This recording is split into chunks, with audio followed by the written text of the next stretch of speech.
We have here a Cartesian coordinate system. Cartesian coordinate system consists of a plane with a horizontal line called the x-axis, intersect at a vertical line called the y-axis at a point called the origin.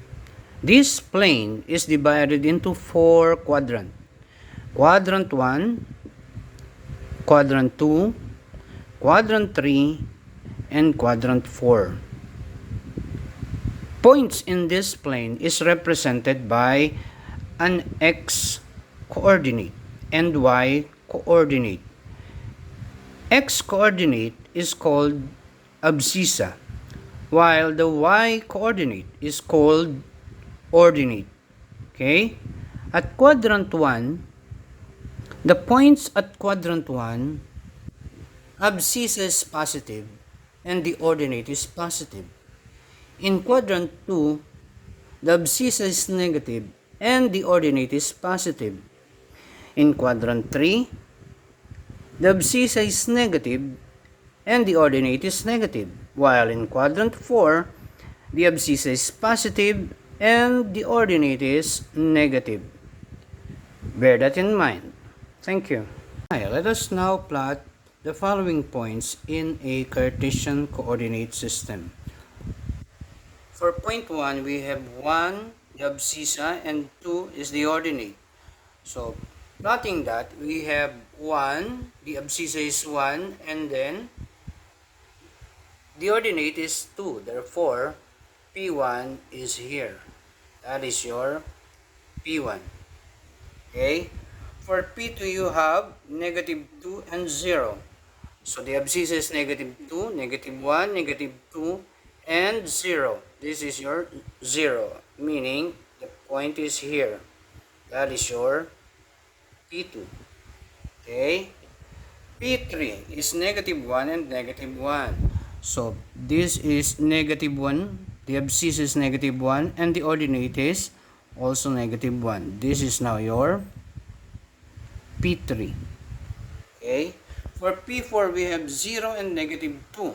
The abscissa is 0 and the ordinate is negative 2. The abscissa is 0 and the ordinate is negative 2. Therefore, this is your P4.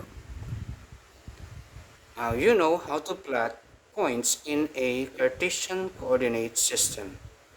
Thank you. Let us now solve for the distance between 2 points.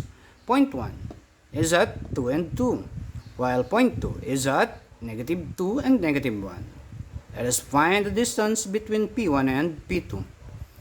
The formula is, it is the square root of the quantity x sub 2 minus x sub 1 close quantity raised to the second power plus the quantity y sub 2 minus y sub 1 close quantity raised to the second power, where x sub 2 is the abscissa of point 2 and x sub 1 is the abscissa of point 1. Y sub 2 is the ordinate of point 2 and y sub 1 is the ordinate of point 1.